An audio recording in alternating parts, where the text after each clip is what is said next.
Thank you, Laskin Curder.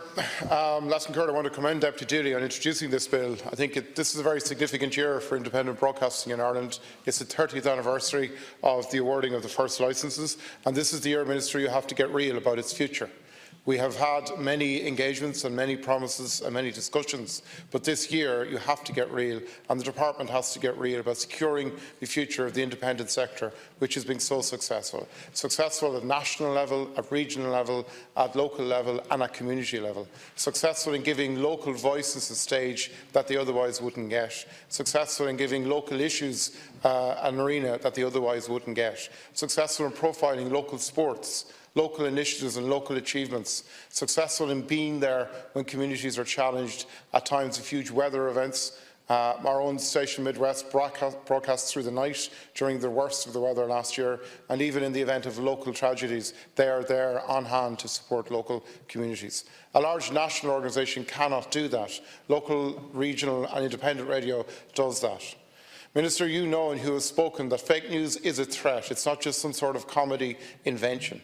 And what Deputy Dooley's proposals are doing is actually putting flesh on something to defend the integrity of journalism locally, regionally and nationally, to actually defend it with cash rather than with kind words which will not pay any bills in an independent radio station.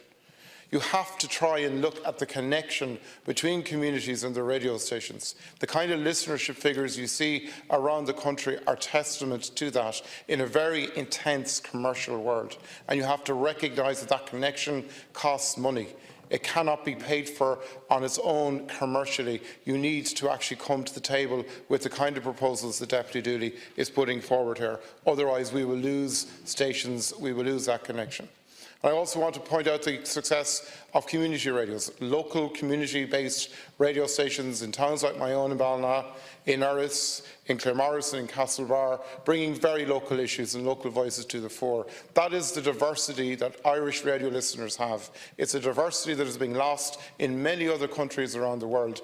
We can stand up for that diversity.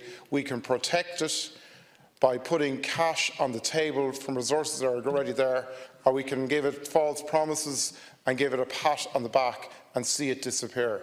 Minister, don't let it disappear on your watch.